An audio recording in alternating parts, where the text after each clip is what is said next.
نحمده ونصلي ونسلم على رسوله الكريم وعلى آله وأصحابه وأهل بيته وأولياء أمته أجمعين. قال الله تبارك وتعالى في القرآن المجيد وفرقان الحميد: أعوذ بالله من الشيطان الرجيم، بسم الله الرحمن الرحيم. واتبع سبيل من أناب إلي آمنت بالله صدق الله مولانا العظيم وبلغنا رسوله النبي الأمين الكريم ونحن على ذلك ما قال ربنا على لسان نبينا لمن الشاهدين والشاكرين والذاكرين والحمد لله رب العالمين. قال الله تبارك وتعالى في شان حبيب كريمه مخبرا وعامرا: أعوذ بالله من الشيطان الرجيم، بسم الله الرحمن الرحيم. إن الله وملائكته يصلون على النبي يا أيها الذين آمنوا صلوا عليه وسلموا تسليما. اللهم صل على سيدنا مولانا محمد وعلى آله وصحبه وآل بيته وبارك وسلم. الصلاة والسلام عليك يا خير خلق الله، والصلاة والسلام عليك يا نورا من نور الله، والصلاة والسلام عليك يا حبيبي يا سيدي يا رسول اللہ. قابل عزت و احترام علماء کرام، سادات کرام، اس جگہ پہ موجود بھائیوں، دوستوں، عزیزوں، السلام علیکم.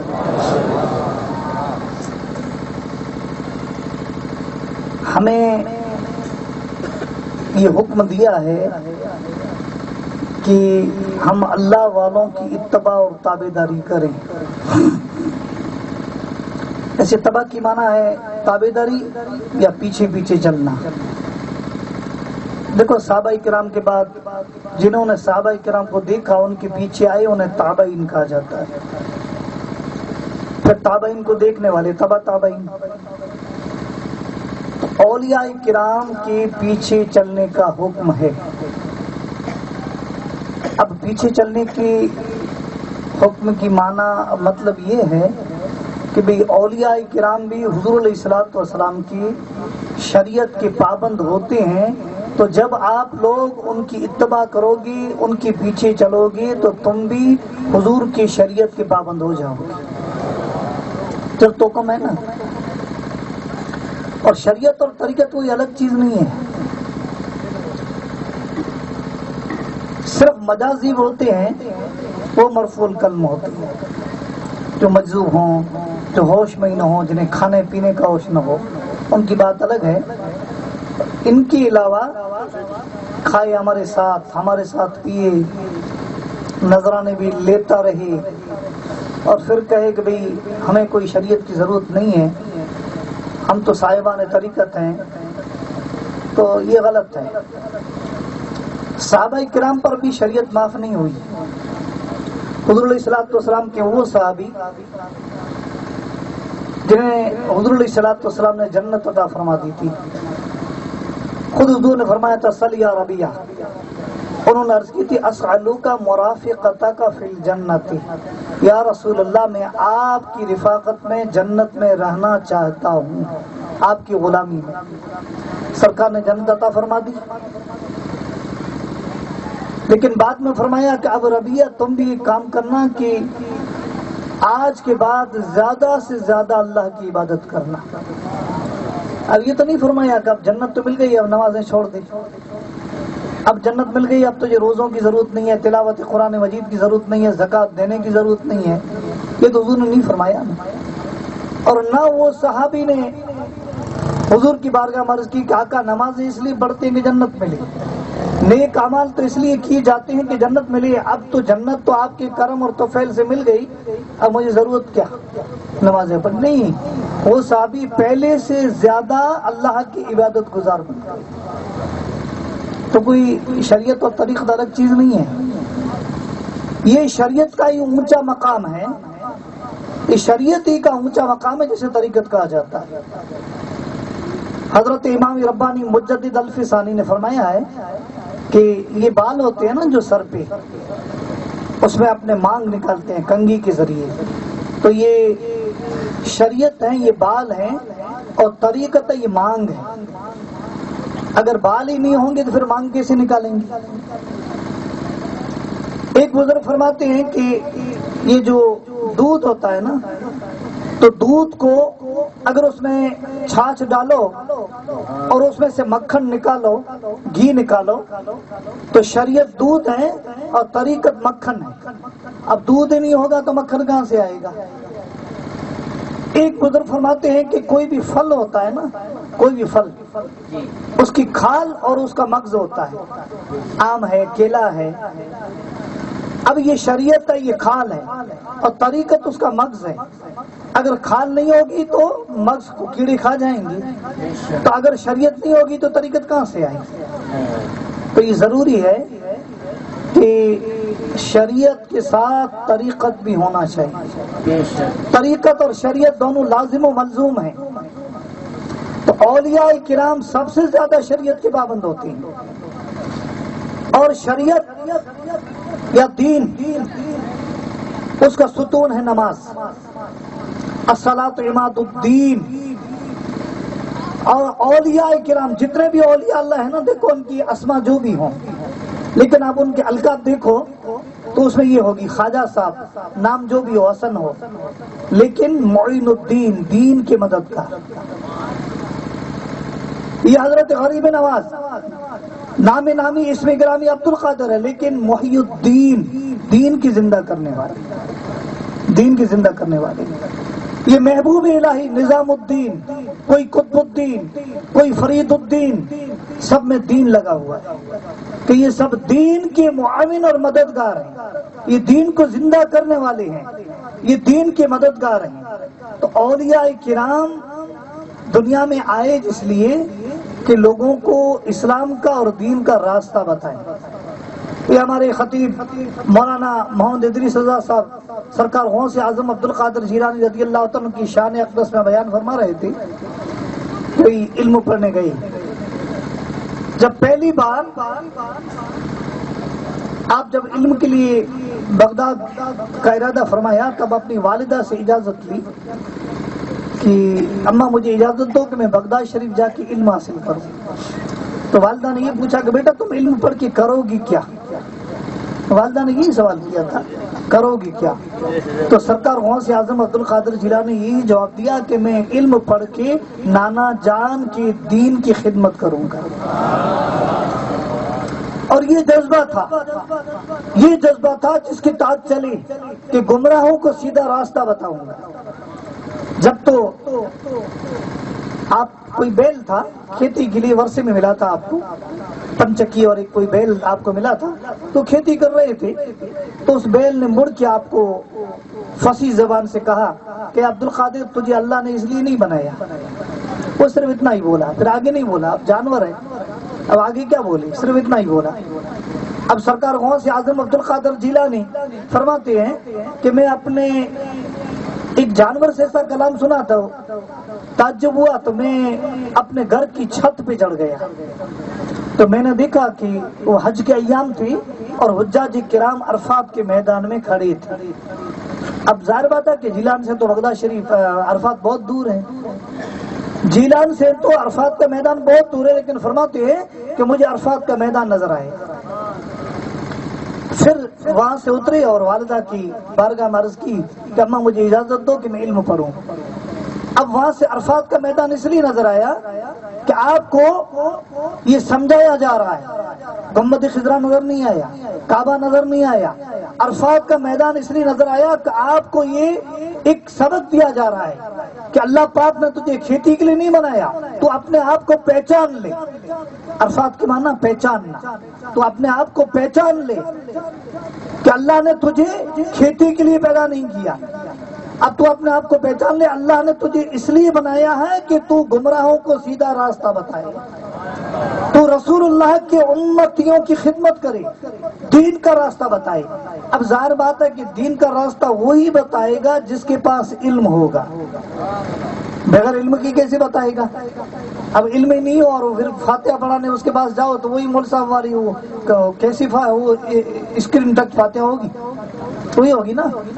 علم تو ضروری ہے نا، بغیر علم کے، اس لیے تو کہتے ہیں کہ بھائی اولیاء، کوئی بھی ولی جاہل ولی نہیں بن سکتا، جاہل ولی نہیں بن سکتا۔ تو کئی ایسی ہیں جو ان پڑھ تھی، چور تھی، شرابی تھی، کبھی مدرسے میں گئے ہی نہیں، پھر ولی بن گئے، غوث اعظم کی نگاہ پڑی، بن گئے نا، مدرسے میں تو گئے ہی نہیں تھے نا۔ لیکن ہمارے علماء کہتے ہیں کہ بھئی ایسا نہیں ہے، بھلے وہ ان پڑھ ہوں لیکن نگاہ غوث اعظم پڑی، اس کا فائدہ یہ ہوا کہ وہ عالم بھی بن گئے اور ولی بھی بن گئے، نگاہ سے انہیں عالم بھی بنا دیا۔ علم صرف مدارس میں نہیں ہوتا، صرف مدرسوں میں نہیں ہوتا، علم سینہ بہ سینہ ملتا ہے، علم نگاہوں سے بھی ملتا ہے۔ جیسے سیدنا حضرت ابو ہریرہ رضی اللہ عنہ کو حضور نے علم سینہ بہ سینہ عطا کیا، کوئی چادر بچھا دے اپنی، وہ احادیث سنتے تھے، یاد نہیں ہوتی تھی، عرض کیا آقا آپ کی احادیث میں بھول جاتا ہوں، فرمایا چادر بچھا دے، اور سرکار نے اپنی مبارک ہاتھوں سے چادر میں کچھ ڈالا، کچھ احادیث سنائی، اور بعد میں فرمایا کہ ابو ہریرہ سینے سے لگا دے۔ علم اس طرح سے بھی ملتا ہے۔ تو کوئی بھی چاہے وہ چور ہو اور اسے ولایت ملے، لیکن ولی بننے سے پہلے شرط یہ کہ اسے عالم بنا دیا جاتا ہے۔ تو دین کی خدمت کرنے کے لیے علم کا ہونا ضروری ہے۔ تو اولیاء کرام کی بارگاہ میں جا کے دین حاصل کرو، حضور کی شریعت حاصل کرو۔ اب یہی وجہ ہے کہ دیکھو وہ فیوزات، وہ برکات جو پہلے ہوتی تھی نا، اولیاء اکرام کی بارگاہ سے ملتی تھی، اب وہ چیز نہیں رہی، وہ نہیں رہی۔ پرانے زمانے میں سنتے تھے کہ اولیاء اکرام کے فیوزات، برکات، وہ آج کل وہ چیز کم ہو گئی۔ اس کی معنی یہ نہیں ہے کہ اولیاء اکرام میں فیوزات، برکات، کمالات نہیں ہیں، سب کچھ ہے، لیکن بات یہ ہے کہ اس زمانے میں اگر کسی کو پتہ لگتا نا کہ کسی جگہ کوئی اللہ کا ولی ہے، تو اس ارادے سے جاتا تھا کہ میں ان کی بارگاہ میں جاؤں، میرا دل صاف ہو جائے اور میں رسول اللہ کی شریعت کا پابند بن جاؤں، میں نمازی بن جاؤں، میں نیک بن جاؤں، پرہیزگار بن جاؤں، گناہوں کو چھوڑ دوں، معصیت ترک کر دوں۔ اس ارادے سے اولیاء کرام کی بارگاہ میں حاضر ہوتے تھے، اس ارادے سے جاتے تھے۔ آج کل تو یہ ارادہ نہیں ہے، لوگ جاتے ہیں کہ بھئی ولی کی بارگاہ میں جائیں، اور وہ بھی سچا ولی ملے تو پھر بھی ٹھیک، ایسے مل جائیں کہ 5 انگوٹھیاں پہنی ہوئی، سونے کے ہار پہنے ہوئے، زیورات پہنے ہوئے، چرس اور گانجے کی دھن چالو، ایسے غلط مل جائیں۔ اب ظاہر بات ہے ان کے یہاں تو کیا شریعت کا راستہ ملے، ان کے یہاں تو شریعت کا راستہ۔ آج کل تو لوگوں نے ایسوں کو، مجھے تو تعجب ہوتا ہے کہ اسلام آیا اس کو 1400 سال گزر چکے، لیکن ولی کسے کہتے ہیں اسے آج تک ہم لوگوں نے سمجھا نہیں۔ یہ ہماری کم نصیبی نہیں ہے تو کیا ہے؟ بد نصیبی تو میں نہیں کہہ سکتا، لیکن کم نصیبی نہیں ہے تو کیا ہے کہ اولیاء اللہ کسے کہا جاتا ہے وہ ہم نے سمجھا نہیں۔ بس کسی نے سونے کی چین پہن لی، انگوٹھیاں پہن لی کہ یہ اللہ کا ولی۔ جام نگر میں میرے والد صاحب کی کافی مرید ہیں، تو ایک دفعہ میں وقتاً فوقتاً وہاں جام نگر میں تقریری پروگرام ہوتے ہیں، تو وہ سونے اور چاندی کی بات چلی۔ میں نے کہا یہ تو حرام و ناجائز ہے، مرد کو صرف چاندی کی انگوٹھی جائز ہے، باقی خواتین کے لیے سونا اور چاندی جائز ہے۔ تو ایک میرے مرید نے کہا حضور یہاں ایک صاحب ہیں، انہیں سب اولیاء مانتے ہیں، ہوں گے ولی کو تو ولی ہی جانے، میں تو کوئی ولی نہیں ہے جو انہیں پہچانوں، چنی سب اولیاء مانتے ہیں۔ لیکن ایک بات ہے کہ وہ سونے کی چین بھی پہنتے ہیں اور پورے ہاتھوں کی 10 انگلیوں میں سونے کی انگوٹھیاں پہنی ہوئی ہیں۔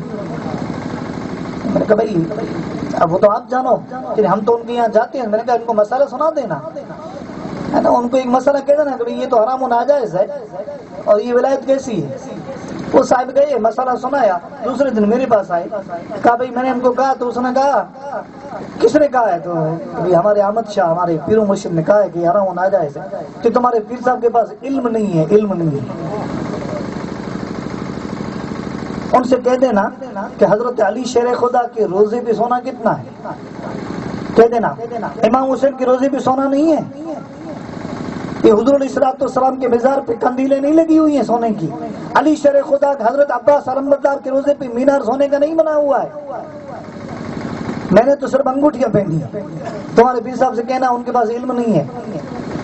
میرے پاس آ کے اس نے بتایا کہ بھائی انہوں نے ایسا کہہ دیا ہے۔ اب میں نے کہا میں نے بھی کہا کہ بھئی ان کو کہہ دو علی شیر خدا نے اپنی زندگی میں کبھی سونا نہیں پہنا، وفات کے بعد لوگوں نے ان کے مزار پہ سونے کے دروازے بنائے ہیں، تم ابھی اتار دو، آپ مر جاؤ گے تو ہم سونے کے دروازے بنا دیں گے۔ میں نے ان سے کہا کہ ابھی تو تم اتار دو، حضرت علی شیر خدا نے امام حسین اپنی زندگی میں سونا نہیں پہنا، ان کی وصال کے بعد لوگوں نے دروازے بنائے ہے نا، گنبد بنائے، میناریں بنائے، ان سے کہہ دو کہ ابھی اتار کے رکھ دو، یہ آپ کی امانت ہمارے پاس رہے گی، آپ کے مرنے کے بعد پھر اسی انگوٹھیوں کو گلا کے ہم آپ کے مزار پہ جلا دیں گے۔ ایسا معاملہ ہوتا ہے بھئی، شریعت الگ ہے نہ طریقت الگ ہے، ایسی بات نہیں ہے۔ حضور علیہ الصلوۃ والسلام کی شریعت کی ہر ایک کو ضرورت ہے۔ سرکار غوث اعظم عبد القادر جیلانی رضی اللہ تعالی عنہ کو بھی شریعت کی ضرورت تھی۔ شریعت کسی کو معاف نہیں ہے۔ اولیاء کرام کی بارگاہ میں آ کے فیض حاصل کرو، دین کا رستہ حاصل کرو، شریعت کا رستہ حاصل کرو، علم پڑھو تو پتہ لگے گا کہ اولیاء کرام کی شان کیا ہے، اللہ والوں کی شان کیا ہے، اولیاء کرام کا مرتبہ کیا ہے۔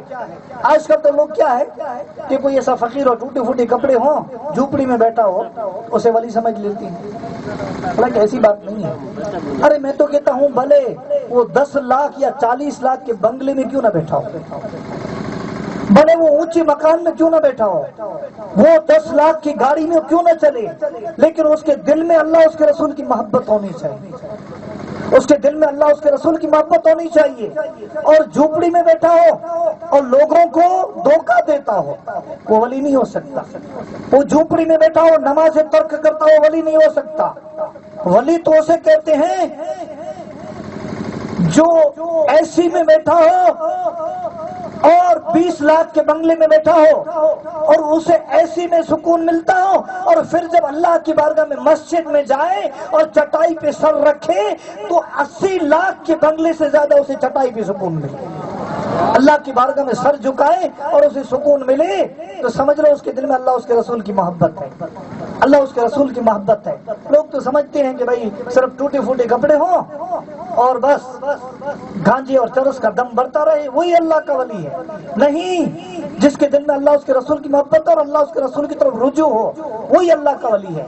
کئی ایسے اکابر اولیاء کرام ہیں، پھر ان کے بارے میں کیا کہو گے؟ ولی صرف اسے ہی کہو گے بس صرف جنگلوں میں رہے، ٹوٹے پھوٹے کپڑے پہنے۔ کئی ایسے اکابر، یہی سرکار غوث اعظم جن کا تذکرہ بھی ہو رہا تھا، بڑے بڑے شاندار قیمتی کپڑے پہنا کرتے تھے، کئی شاندار کپڑے پہنا کرتے تھے سرکار غوث اعظم عبد القادر جیلانی۔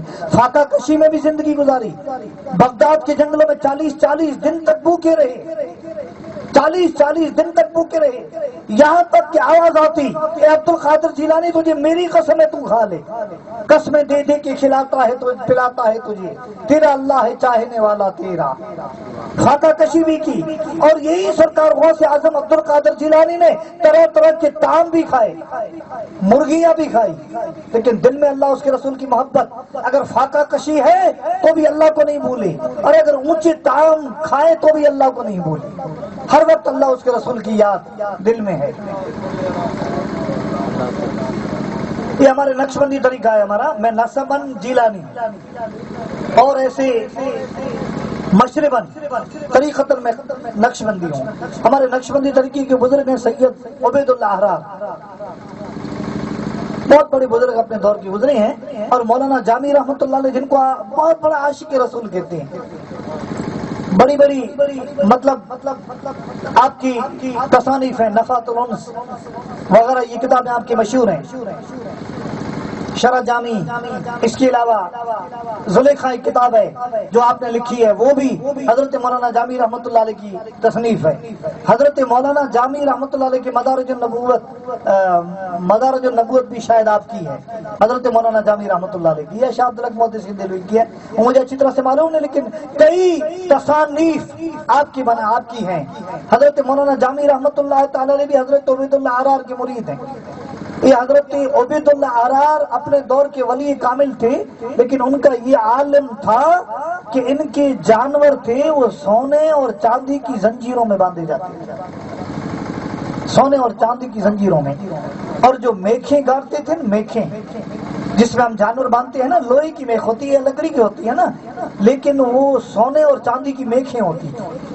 اب بتاؤ، سونے اور چاندی کی میخیں ہوتی تھی، کوئی صاحب آ گئے ظاہر پرست اور کہنے لگے حضور یہ تو ولی کی شان نہیں ہے، یہ زنجیریں سونے اور چاندی کی اور یہ سونے اور چاندی کی میخیں زمین پہ آپ نے گاڑ کے رکھی ہے، یہ ولی کی شان نہیں ہے۔ ولی تو سیدھا سادہ ہونا چاہیے، ٹوٹے پھوٹے کپڑے ہونے چاہیے، فاقہ کش ہونا چاہیے، ہے نا؟ ولی کے تو کپڑے پہ پیوند ہونے چاہیے، بالکل سیدھا سادہ چمڑے کا لباس پہنے، اور یہ سونے اور چاندی کی میخیں گاڑی ہیں۔ حضرت عبید اللہ آرار مسکرا کے کہنے لگے، وہ جس نے سوال کیا تھا کہ یہ میخیں میں نے زمین میں گاڑی ہیں، میرے دل میں گڑی ہوئی نہیں ہے، یہ سونے اور چاندی کی میخیں میرے دل میں گڑی ہوئی نہیں ہے۔ اگر کتنا بھی روپیہ کمائے لیکن دل میں نہ ہو، اللہ اس کے رسول کے نام پہ خرچ کر دے، ہے نا، اللہ اس کے رسول کے نام پہ خرچ کر دے تو سمجھ لو اسے اور اللہ اس کے رسول کی محبت ہے، اللہ اس کے رسول کی محبت ہے۔ تو یہ سید حضرت عبید اللہ آرار بڑی جاؤ جلالی سے زندگی گزارتے تھے، اور مولانا جامی رحمۃ اللہ علیہ ان کے مرید ہیں، انہوں نے ایک جگہ پہ فرمایا تو فقر اندر لباس شاہی آمد، تو فقر اندر لباس شاہی آمد، تو تدبیر عبید اللہ آمد۔ یہ فقیری جب شاہی لباس میں آئی تو عبید اللہ آرار کی شکل میں آئی۔ یہ فقیری کوئی آسان معاملہ نہیں ہے، یہ آسان نہیں ہے، لوہے کے چنے چبانے ہیں، یہ حضور علیہ السلام کی شریعت کی پابندی کرنی ہے، اوروں کو پابند بنانا ہے، بھٹکوہوں کو سیدھا راستہ بتانا ہے، اوروں کو رسول اللہ کی شریعت کا راستہ بتانا ہے، مجاہدے کرنا ہے، ریاضتیں کرنی ہے۔ یہ فقیری کوئی آسان کام نہیں ہے، لوگ تو سمجھتے ہیں بس چاہے اس کا نام ہم فقیر ہیں، فقیری آسان کام نہیں ہے، فقیرہ فقیری دور ہے جیسے کہ لمبی کھجور ہے۔ فقیرہ کوئی فقیری آسان چیز نہیں ہے۔ یہ کھجور کا جو درخت ہوتا ہے نا، ہمارے کچھ میں زیادہ ہوتے ہیں، پھر جب کھجور پک جاتی ہے تو اس میں سے شیرہ نکلتا ہے میٹھا۔ فقیرہ فقیری دور ہے جیسے کہ لمبی کھجور ہے، جو چڑھ گیا تو پریم رس پیے، اس پہ چڑھ گیا تو اس کا رس محبت کا رس ہے، جو عشق کا، یہ پریم رس جو عشق کا، العشق نار یحرق ما سوى الحبیب، جو عشق کا رس پریم کا رس پیے، جو چڑھ گیا تو پریم رس پیے۔ اور کھجور کا درخت بہت اونچا ہوتا ہے، جو چڑھ گیا تو پریم رس پیے اور جو گر گیا تو چکنا چور ہے۔ وہی سرکار غوث اعظم عبد القادر جیلانی کو جب شیطان نے بہکایا نا، کہا پہ نماز معاف، روزہ معاف، حرام حلال، آپ نے لاہور پڑھا، میرے رب نے بچا لیا۔ شیطان نے کیا جواب دیا؟ آپ کو علم نے بچایا۔ فرمایا کہ نہیں، تو کہہ رہا ہے کہ اسی جنگل میں نے کئی تیرے جیسے عابدوں کو، مجاہدہ کرنے والوں کو میں نے گمراہ کر دیا، اسی جنگل میں 70 کے آس پاس میں نے گمراہ کر دیا۔ تو کیا ان کے پاس علم نہیں تھا؟ پھر بھی نہیں بچے نا، مجھے میرے علم نے نہیں بچایا، مجھے میرے رب اور میرے رسول نے بچایا۔ اس کو کہتے ہیں انابت، واتبع سبیل من، ہر معاملے میں اللہ اس کے رسول کی طرف رجوع ہو، ہر معاملے میں اللہ اس کے رسول کی طرف رجوع ہو۔ اگر نعمت ملے تو اللہ کا شکر ادا کرے، یہ رجوع اللہ ہوا۔ اگر تکلیف آ جائے تو صبر کرے، یہ بھی رجوع اللہ ہوا۔ اگر کوئی سیدھے راستے پہ آ جائے تو بھی اللہ اس کے رسول کی طرف رجوع ہوا کہ اے رب یہ تیرا کرم تھا، ورنہ میری طاقت اور ہمت نہیں تھی، میں نے کچھ نہیں کیا۔ وما تشاؤون الا ان یشاء اللہ رب العالمین، میں نے کچھ نہیں کیا، یہ میری کوششیں نہیں تھی، اے رب یہ تیرا کرم تھا، یہ تیری مہربانی تھی۔ ہر وقت اللہ اس کے رسول کی طرف رجوع ہو جائے۔ واتبع سبیل من اناب الیہ، اس کی اتباع کرو جو میری طرف رجوع ہوا ہے۔ سرکار غوث اعظم عبد القادر جیلانی اپنے علم کی طرف رجوع نہیں کر رہے ہیں، بلکہ کہہ رہے ہیں کہ مجھے میرے علم نے نہیں بچایا، بلکہ میں تو میرے رب کی طرف رجوع ہے میرا، میرے رب نے مجھے بچایا۔ اب شیطان نے کیا کہا کہ میں نے یہاں 70 کے آس پاس لوگوں کو گمراہ کر دیا، اب علم نہیں بتا سکتا۔ یاد رکھو، ہر وہ عالم، ہر وہ کئی عالم گمراہ ہو گئے، یہ یاد رکھو۔ یہ اسماعیل دہلوی عالم نہیں تھا، یہ اشرف علی تھانوی عالم نہیں تھا، کئی عالم گمراہ ہو گئے۔ یہ محمد ابن عبد الوہاب نجدی بہت بڑا عالم تھا، یہ غلام محمد قادیانی یہ بھی عالم تھا۔ یاد رکھو، علم کبھی گمراہی سے نہیں بچا سکتا، علم اس وقت بچائے گا گمراہی سے جب علم کے ساتھ اللہ والوں سے تعلق ہو، اولیاء اللہ سے رابطہ ہو، اولیاء اللہ سے تعلق ہوگا تو انشاءاللہ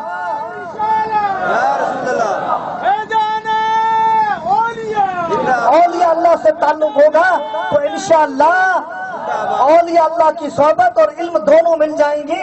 تو پہلے سونا تو تھا اب ولی کی صحبت ہوئی تو سونے بھی سہاگا ہو گئے ہے نا. علم یہ مفتی اشفاق حسین صاحب قبلہ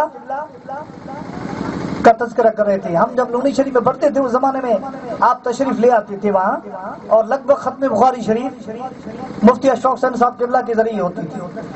ہماری جب ختم بخاری شریف ہوئی اس وقت مفتی صاحب قبلہ تشریف لائے تھے, لیکن اتفاق سے اس جلسے میں محدث کبیر مولانا ضیاء المصطفیٰ صاحب قبلہ وہ تشریف لائے تھے تو ختم بخاری شریف انہوں نے کروائی ہماری, لیکن مفتی صاحب قبلہ تشریف لاتے تھے.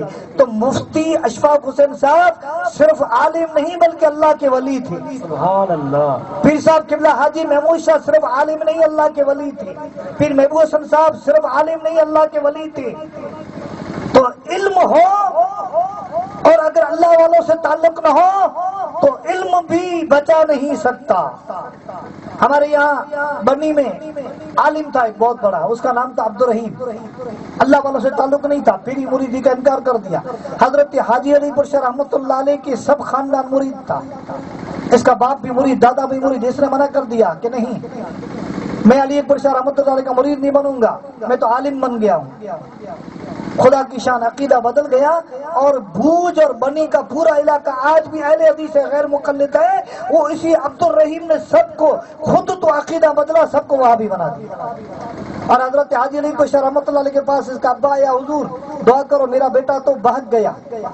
فرمانے لگے یہ خود نہیں بہکا, کئی لوگوں کو گمراہ کرے, زبان سے نکل گیا. اب کچھ کے لوگوں سے عبد الرحیم نہیں کہتے, عبد الرجیم کہتے, شیطان کا بندہ عبد الرجیم کہتے ہیں. عربی زبان ہے, یہ تو تھوڑا پھیر پھار ہو جائے. میں مدینہ پاک جب حج پڑھنے گیا نا, بھوکمپ آیا اس سال, تو ایک صاحب ہمارے کمرے, میری تو مصیبت یہ ہے کہ میں جس کمرے میں تھا 12 آدمی تھی. حج کمیٹی میں فارم بھرا تھا, لیکن کچھ کا کوئی آدمی نہیں. 12 آدمی میں 2 اہل حدیث, 2 شیعہ, 2 تبلیغی جماعت والے, 2 قادیانی, اس طرح سے الگ الگ قسم کے لوگ تھے. تو ایک صاحب ایسے تھے جن کا نام تھا عبد الجلیل. اب مجھے پہلے تو پتا ہی نہیں تھا, بعد میں پتہ کب لگا کہ وہی سرکار غوث اعظم کی کرامت میں نے سنائی کہ 40 سال تک انہوں نے عشاء کی نماز, فجر کی نماز عشاء کے وضو سے پڑھی. تو اس میں ایسا غلط سوال اور اعتراض کیا کہ میں آپ کو سنا بھی نہیں سکتا. تب پتہ لگا کہ یہ تو عقیدے میں بگڑی ہوئی ہے. پھر آگے بات چلی, اب مدینہ شریف جانے کی تیاری ہوئی تو سب کمرے والوں کو کہہ رہا تھا یار مکے میں 35 دن گزار دیے, اب مدینے میں 8 دن تو بڑی مشکل سے گزریں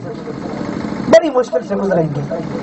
پھر ساتھ میں جو تھے ان کو مشورہ دیا کہ ایک کام کریں گے, جانا تو پڑے گا مدینے, لیکن وہاں عرضی دیں گے کہ ہم کو مکہ واپس بھیج دو یا چھپ کے آ جائیں گے, تو وہاں مزہ نہیں آئے گا. میں سمجھ گیا, ہاں وَرَأَيْتَ الْمُنَافِقِينَ يَصُدُّونَ عَنْكَ صُدُودًا. اے میرے محبوب, یہ میری بارگاہ میں تو آئیں گے, دوڑ کے آئیں گے, کعبے میں تو آئیں گے, لیکن تیری بارگاہ میں نہیں آئیں گے. میں سمجھ گیا نہیں, وہاں مزہ نہیں آئے گا, بس بات وہاں جائیں گے واپس آ جائیں گے.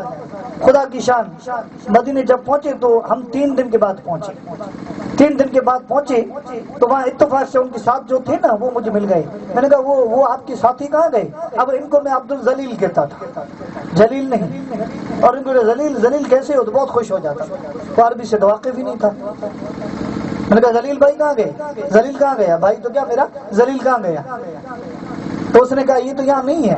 میں نے کہا بھائی مدینے میں تو 8 دن رہنا پڑتا ہے نا مدینے پاک. دیکھو ہم اہل سنت والجماعت ہے, ہمیں کتنی محبت ہے مدینے شریف سے, کتنی محبت ہے. ابھی مولانا نے کہا کس کو مدینہ شریف جانا ہے, سب نے ہاتھ اٹھا دیا. اتنی محبت ہے نا حضور کی روزے سے, سرکار سے محبت ہے, ہمیں اتنی محبت ہے. مجھے ان کی, شاید یہ جودھ پور کے علاقے کے ہیں, یہ مولانا محمد ادریس صاحب, مجھے ان کے علاقے کی ایک بات یاد آ گئی کہ حرم شریف میں قرآن مجید پڑھا تھا تو ایک صاحب میرے پاس بیٹھے ہوئے تھے. تو بیچارے ایسے ان پڑھ علم بھی ضروری ہے بالکل. حضور علیہ الصلوۃ والسلام نے فرمایا طلب العلم فریضۃ علی کل مسلم ومسلمہ، ضروری ہے علم پڑھنا بھی ضروری ہے. ایسا نہیں ہے آپ یہ مت سوچو کہ کسی ولی کی بارگاہ میں جائیں گے تو جس طرح سے غوث اعظم نے علم لدنی عطا فرما دیا ہم کو بھی وہ علم روحانی مل جائے گا. مدارس میں جاؤ علم بھی پڑھو لیکن علم کے ساتھ اللہ والوں سے بھی تعلق رکھو، اللہ والوں سے بھی تعلق رکھو، عقیدت و محبت رکھو. ابو صاحب جودھ پور کے تھے بیچارے، تھے اہل سنت والجماعت میں لیکن پڑھے ہوئے شاید نہیں تھے، غالباً ان پڑھ تھے. میں کسی سنی کو جاہل تو نہیں کہہ سکتا لیکن ان پڑھ تھے. مجھے پوچھا کہ کہاں کے ہو بھائی؟ میں نے قرآن شریف کی تلاوت کر کے میں نے قرآن مجید رکھا. کہا کہاں کے ہو؟ میں نے کہا میں انڈیا کا ہوں. کہ میں بھی انڈیا کا ہوں. کہاں کے ہو؟ میں نے کہا میں تو گجرات میں کچھ پوچھ لونی شریف کا ہوں. آپ میں جودھ پور کی سائڈ میں کوئی گاؤں کا نام لیا میں بھول گیا ہوں، میں جودھ پور سائڈ کا ہوں. میں نے کہا فرمائیے تو مجھے یہ تو بتاؤ یہ سامنے جو یہ دکھائی دے رہا ہے کالے کالے رنگ کا مکان دکھائی دے رہا ہے یہ چیز ہے کیا؟ اب آئے تھے حج پڑھنے بیچارے، جب علم نہیں تھا جب تو پوچھا نا. اس لیے میں تو ہمیشہ کہتا ہوں اور کئی مولویوں کے میں نے بھلے بھی کیے ہیں الحمدللہ، میرا بھلا نہیں کیا. حالانکہ میرے ایسے مرید بھی ہیں کہ میں کہوں تو مجھے 10 حج پڑھا دیں، لیکن کئی مولویوں کا میں نے بھلا کیا ہے. کئی جگہ تقاریر ہوتی ہے کنڈلا میں گاندام وغیرہ میں کہتا ہوں کہ بھائی دیکھو آپ اگر حج کمیٹی میں فارم بھرو یا ٹور میں جاؤ تو ایک مولوی کو عالم کو اپنے خرچے سے ساتھ لے جاؤ، وہ تمہیں بتائے گا یہ چیز ہے یہ چیز ہے یہ ہے یہ ہے یہ ہے یہ ہے. اگر آپ کے پاس علم نہیں ہوگا تو کیسے پتہ لگے گا یہ مولد النبی ہے، یہ صفا ہے، یہ مروہ ہے، یا حضور نے خطبہ دیا تھا، یا حضور علیہ الصلوۃ والسلام نے مطلب کہ نماز بیت المقدس اور کعبے کی طرف منہ پھیر کے نماز پڑھی تھی مسجد قبلتین ہے. یہ آپ کو کیسے پتہ لگے گا یہ ہرا ہے، یہ غار ہرا میں کیا ہوا تھا، یہ غار ثور میں کیا ہوا تھا؟ کسی عالم کو ساتھ میں لے جاؤ. ایسا کرو تو میری نصیحت کا اثر بھی ہوا. اور کئی ایسے گاؤں ہیں جس میں لوگوں نے باقاعدہ وہاں کے علماء مقامی علماء ہوں یا باہر کے ہوں جو 10 20 سال ہوئے وہاں امامت کرواتے ہوں یا درس و تدریس کرتے ہوں، میری نصیحت پہ اثر کر کے وہاں کے لوگوں نے اپنے خرچے سے انہیں حج ساتھ میں لے گئے. یہ صحیح صاحب کی نصیحت ہے. میں نے اپنا بھلا نہیں کیا، میری اولاد کا نہیں کیا کہ میرے بیٹوں کو بھیجو یا بچوں کو بھیجو یا میری فیملی کو بھیجو.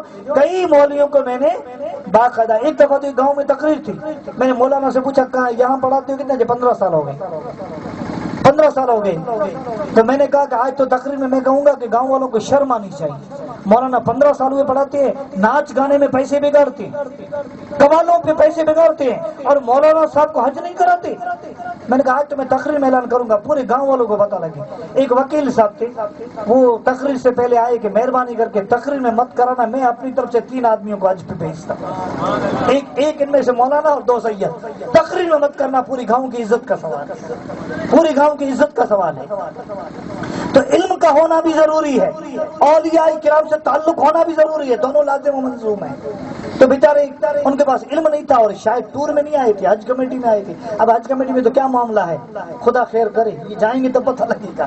حج کمیٹی میں تو کوئی عالم ہوگا تو ٹھیک ہے ساتھ میں، نہیں تو حج کمیٹی میں تو وہ معلم فیس لے لیتے ہیں، پھر معلم آپ کی پوچھتا بھی نہیں. ایک دن آئے گا بتا دے گا ہاں یہ کعبہ ہے نا، کعبہ ہے نا، بس اتنا بتا کے ہے نا، اور بعد میں چلا جائے گا. کوئی عالم یا پڑھا لکھا ساتھ میں ہو تو الگ بات ہے. تو مجھے بیچارہ کہنے لگا میں جودھ پور سائڈ کا ہوں لیکن یہ سامنے جو کالے رنگ کا دکھ رہا ہے جس پہ غلاف چڑھا ہوا یہ چیز ہے کیا؟ اللہ اکبر. میں نے کہا آیا ہے بیچارہ حج پڑھنے. میں نے کہا اللہ کا گھر ہے کعبہ شریف، اس کے چاروں طرف طواف کرو، یہ حج اس کو کہتے ہیں. یہاں سے ہم جائیں گے عرفات میں، وہ عرفات میں پہنچیں گے اور بعد میں ہم مینا میں آئیں گے، یہ حج پورا ہوگا. تو یہ بیچارہ کہنے لگا یہ تو ٹھیک ہے، ہمارے نبی صلی اللہ علیہ وسلم کا روزہ کہاں ہے مجھے یہ بتا دو. میں نے کہا کیوں؟ کہ میں تو اس لیے آیا ہوں حضور کی روزے کی زیارت کروں. میں تو اس کو حضور کا روزہ سمجھ کے بار بار چومتا تھا، دعائیں مانگتا تھا، آپ کا کرم فرما دو. میں نے تو سوچا کہ اس کالے کالے غلاف والے گھر میں سرکار کی قبر منور، سبحان اللہ، قبر منور ہے. میں نے سوچا کہ بیچارہ ہے ان پڑھ لیکن ہے حضور کا عاشق، ہے ان پڑھ لیکن حضور کا عاشق. کعبے کا نام تک نہ لیا، طیبہ ہی کہا، ہے نا. اصل اس کا مقصد یہ تھا حضور کا. میں نے اس کو تسلی دی, میں نے سمجھایا حج کے بارے میں باتیں. دیکھو یہاں سے آپ مدینے گئے کہ نہیں؟ مدینے تو نہیں گئے, وہاں کیا ہے؟ میں نے کہا حضور کا روزہ وہاں ہے. میں نے سمجھایا. تو یہ چیزیں ضروری ہیں, علم کا ہونا بھی ضروری ہے. اولیاء کرام سے عقیدت و محبت بھی رکھو, اور خاص کر کے ان مدارس میں, مدرسے تو اور بھی ہیں, کئی مدرسے ہیں, لیکن یاد رکھو جن مدارس کی بنیاد کسی اللہ والے نے رکھی ہو اس مدارس میں اپنے بچوں کو بھیجو. یہ یاد رکھو, یا اس کی برانچ ہو یا اس کی شاخہ ہو. یہ دارالعلوم میں اس کیا کہ اصل بنیاد رکھنے والا ایک اللہ کا ولی تھا, شاید محمد اسحاق رحمۃ اللہ علیہ نام تھا ان کا, اللہ کے ولی تھے. پھر اس میں اس مدرسے کو پروان چڑھایا, اس مدرسے کو جو فروغ ملا, ترقی ملی, یہ بھی ایک اللہ کے ولی مفتی اشفاق حسین صاحب کے صدقے سے. یہ ان کے استاد ہیں, ہمارے بھی استاد ہیں. ہمیں بھی وہ حدیث پاک کا علم لیتے, امتحان لیتے تھے. مسلم شریف وغیرہ کا ہمارا امتحان بھی لیا تھا, ایک دفعہ نسائی شریف کا امتحان بھی لیا تھا مفتی اشفاق حسین صاحب کے. میری بھی اساتذہ میں ہیں وہ, ہم نے بھی ان کے پاس پڑھا ہے. ان کے استاد ہیں. تو مجھے ان کے بارے میں ایک بات یاد آ گئی. ہمارے کچھ میں ایک سید صاحب ہیں, بھوج میں رہتے ہیں, نام نہیں لینا چاہتا, میرے ہم نام ہے تو نام تو میں نے لے ہی لیا, میرے ہم نام ہے تو آپ بھی سمجھ گئے احمد سے نام, چلو بھول گیا. اب وہ بڑے نیک آدمی ہیں, نیک سیرت انسان ہے, اور کئی بار حضور کو خواب میں دیکھا ہے, کئی بار انہوں نے سرکار غریب نواز کو خواب میں دیکھا. ایک دفعہ بیمار تھے, غریب نواز کو خواب میں دیکھا کہ غریب نواز قبر سے باہر تشریف لے آئے, اور انہوں نے تیسرا کلمہ پڑھا اور دم کیا ان پہ, سبحان اللہ والحمدللہ یہ پڑھا, اور صبح آنکھ کھولی تو طبیعت ٹھیک ہو گئی. ایک دفعہ انہوں نے بھوج میں ایک بازار میں دیکھا, بڑی مشکل میں تھے, کوئی صاحب کھڑے ہیں, اور انہوں نے اپنی مشکل بیان کی. تو انہوں نے کہا کہ وہ اگلی بازار میں جاؤ, ایک بزرگ ہیں ان کو سلام کہنا, وہ تمہاری مشکل دور کر دیں گے. وہ اگلی بازار میں گئے تو انہوں بزرگ نے کوئی پڑھنے کا وظیفہ دیا, یہ پڑھو مشکل دور ہو جائے گی. واپس آئے تو اسی بازار میں وہ بزرگ ملے, نورانی چہرے والی. کہا وہ مل گئی؟ کہاں مل گئی؟ کیا کہا؟ کہا ایک وظیفہ دیا ہے, وہ پڑھنا مشکل دور ہو جائے گی. کہا ان کو پہچانا کون ہے؟ کہا نہیں پہچانا. کہا وہ امام اعظم ابو حنیفہ تھے. اور مجھے جانتے ہو میں کون ہوں؟ کہا نہیں, کہ میں غوث اعظم عبد القادر جیلانی ہوں. تو بڑے نیک ہے. تو انہوں نے لگ بھگ پیارے خواب دیکھا کرتے ہیں, پیارے کئی بار. تو انہوں نے لگ بھگ دو ایک سال پہلے کی بات ہے, مفتی صاحب کی وصال سے پہلے انہوں نے خواب دیکھا, مجھے تعبیر بیان کی کہ میں نے خواب دیکھا کہ رسول اللہ صلی اللہ علیہ وسلم کا وصال ہوا ہے اور ہم حضور کو قبر منور میں اتار رہے ہیں. مجھے کہا اس کی تعبیر بتا. اب میں تو کوئی معبر تو ہی نہیں, یہ تعبیر رویا یہ فن ہی الگ ہے, میں تو عالم ہوں. جن بھوت والے میرے پاس آتے ہیں, میں نے کہا بھائی میں کوئی جن بھوت تو نکالتا نہیں, یہ میرا کام نہیں ہے, میں تو صرف مولوی ہوں, تقریر کر سکتا ہوں, تھوڑا بہت دیسی دوا کا کام جانتا ہوں. تو مجھے بار بار وہ تعبیر, میں ان سے بار بار کہتا ہوں صحیح صاحب میں تو نہیں جانتا, یہ تعبیر کسی اور سے پوچھو کہ نہیں کچھ تو بتا. میں نے کہا میں نہیں جانتا. پھر انہوں نے کسی یو پی کے کوئی عالم تھے, وہ تعبیر میں ماہر ہیں, ان سے انہوں نے خواب کی تعبیر پوچھی. پھر دوسرے چوتھے دن میں نے ان سے فون سے بات کی, میں نے بھائی آپ کو خواب کی تعبیر ملی؟ جہاں یو پی کی کوئی عالم ہے, ان سے میں نے تعبیر پوچھی. تو انہوں نے اس کا جواب یہ دیا ہے نا کہ سرکار کا وصال ہو گیا ہے اور حضور کو قبر منور میں اتار رہے ہیں. تو اس کی تعبیر یہ ہے کہ 1-2 دن میں کسی بڑے عالم دین کی وفات ہو جائے, اور سرکار اشارہ کر رہے ہیں ہے نا کہ عالم کی وفات ہو یا سرکار کا وصال, عالم کی وفات سرکار کا وصال. موت العالم موت العالم, وہ حدیث شاید حدیث ہے, پورے عالم کی پوری جان کی موت ہو جاتی ہے. تو کسی عالم کی اگر وفات ہو جائے تو سرکار یہ اشارہ کر رہے ہیں کہ گویا میرا وصال ہے. جو فنا فی الرسول ہو تو حضور اس کی طرف اشارہ کر رہے ہیں. تو اس کی یہ تعبیر ہے. خدا کی شان انہوں نے خواب دیکھا اور تیسرے دن مفتی اشفاق حسین صاحب قبلہ کی وفات, مفتی صاحب کی وفات ہوئی. پھر وہ یو پی سے ان کا فون آیا, کہا تمہارا خواب بالکل حق, تمہارا خواب سچ کہ مفتی اشفاق حسین صاحب قبلہ کی وفات ہو گئی. یہ اس کی طرف اشارہ تھا, حضور علیہ الصلوۃ والسلام فرما رہے ہیں. ایسے عالم دین کہاں گئے؟ حجت الاسلام حضرت امام غزالی کا وصال ہوا, ہزاروں طلبہ چھوڑ کے گئے. سرکار غوث اعظم ہزاروں طلبہ چھوڑ کے گئے. حضرت فخر الدین رازی ہزاروں طلبہ چھوڑ کے گئے. اب ایسے علماء کہاں رہے؟ اب ان کے پیچھے تو ہم جیسے باقی رہے ہیں. بس علماء کرام کی صحبت میں رہو, علم پڑھو. مولانا نے کہا کہ بھئی تھوڑا ٹائم عالموں کی صحبت میں بھی بیٹھو. یا عالم بنو اس میں عالمن او متعلمن او فی صحبت العالم او محب العالم، عالم سے محبت رکھو، صحبت رکھو، یا عالم بنو یا متعلم بنو، اور پانچواں مت بننا، نہیں تو ہلاک ہو جاؤ گے۔ علماء سے صحبت، علماء کی صحبت میں بیٹھو، دین کی باتیں سنو، اولیاء کرام سے عقیدت و محبت رکھو، لیکن ایک بات یاد رکھو کہ ولی کی بارگاہ میں کبھی اسی نیت سے مت آؤ کہ لوٹری کے نمبر لگ جائیں، ہم لکھ پتی بن جائیں، ہم کروڑا پتی بن جائیں، ہے نا، سٹے کے نمبر لگ جائیں، جوا میں ہم جیت جائیں، یہ اسی نیت سے کبھی مت آنا اولیاء کرام کی بارگاہ میں۔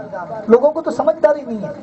ہمارے کچھ میں کئی ایسے لوگ ہیں جو شراب کی بٹیاں جلتی ہیں، شراب کی بٹیاں جلتی ہیں، اور پھر جب 11ویں شریف کا موقع آتا ہے تو شراب کے پیسے سے غوث اعظم کی نیاز کر دیتے ہیں۔ ان کو پتہ نہیں ہے کہ یہ ناپاک روپیے سے نیاز نہیں ہو سکتی، نماز بھی نہیں ہو سکتی۔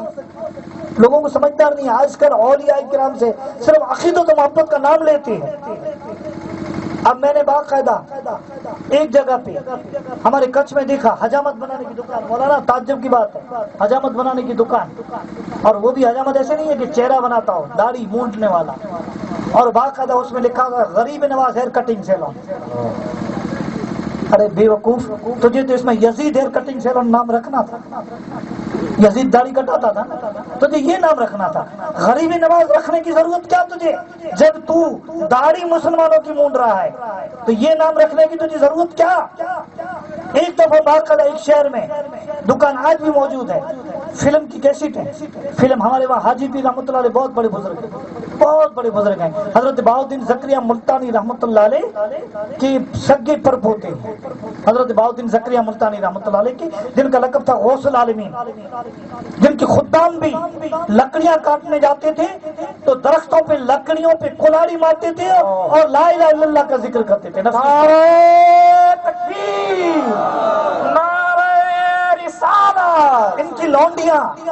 ان کی لونڈیاں چکیاں چلاتی تھی، ہے نا، اس زمانے میں آٹا پیسنے کی چکیاں ہوتی تھی نا، آٹا پیسنے کی، تو بھی اس میں نفیس بات کا ذکر، لا الہ الا اللہ، لا الہ الا اللہ۔ اتنے بہت بڑے بزرگ ان کی سگے پر پوتے ہیں، حاجی پیر رحمۃ اللہ علیہ، ان کا عرس ہوتا ہے، 3-4 لاکھ آدمی آ جاتے ہیں۔ یہ بالوترا سے لگ بھگ لوگ آتے ہیں، ہم حاجی پیر بھی جاتے ہیں وہاں، یہ حاجی پیر رحمۃ اللہ۔ اب وہ دکان آج بھی موجود ہے، میں بتاؤں گا، تم میرے ساتھ کوئی اگر چلے تو وہ دکان، اس میں باقاعدہ فلمی کیسٹیں، فلم کی کیسٹیں باقاعدہ اس میں بیچتا ہے، اور لکھا ہوا ہے حاجی پیر کیسٹ سینٹر۔ ارے نادان، تجھے اس میں حاجی پیر کا نام لکھنے کی ضرورت کیا تھی؟ اگر اس میں فلم کی کیسٹیں ہیں تو فرعون کیسٹ سینٹر لگ دینا تھا، قارون کیسٹ سینٹر لگ دینا تھا۔ یہ اولیاء کرام کہ جب تو فیوزات اور برکات اور کمالات ختم ہو گئے ہیں، پرانے زمانے میں اولیاء کرام کی بارگاہ میں ادب سے جاتے تھے، اولیاء کرام کی بارگاہ کے اندر اس لیے سے جاتے تھے کہ ہم نمازی بن جائیں، ہم نیک بن جائیں، پرہیزگار بن جائیں، گناہوں سے نفرت ہو جائے۔ یہ چیز نہیں رہی۔ آج تو کیا ہے کہ لوگوں کی نیتیں بدل گئی ہیں۔ نیت المومن خیر من عملہ، اچھی نیتوں سے اولیاء کی بارگاہ میں جاؤ، نیتیں بدل گئی۔ اب ظاہر بات ہے کہ برکات بھی ختم ہو گئی، نظریں بدل گئی تو نظارہ بدل گیا۔ اس لیے تو اولیاء کرام آج بھی دنیا میں اللہ کے ولی ہیں، ایسا نہیں ہے اللہ کے ولی نہیں ہوں گے تو قیامت آ جائے گی۔ لا تقوم الساعة حتى يقال اللہ اللہ، اللہ کے ولی مسلسل اللہ اللہ کہنے والے موجود ہوں گے، وہاں تک قیامت نہیں آئے گی۔ اولیاء آج بھی ہیں لیکن نظر نہیں آتے۔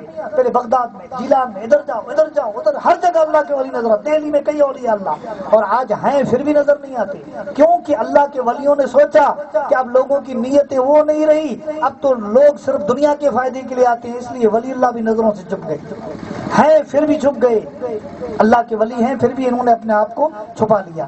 اولیاء کرام کی بارگاہ میں جا کے یہ نیتیں کرو کہ ہم کو فیوزات ملے، فیض ملے، ہمارے دل صاف ہو جائیں۔ ہمارے دل ہیں اس پہ اولیاء کرام کی نگاہ رحمت پڑے تو دلوں کی سیاہی اور داغ دبے صاف ہو جائیں، تو ہم نیک بن جائیں، حضور کی شریعت کی پابند بن جائیں۔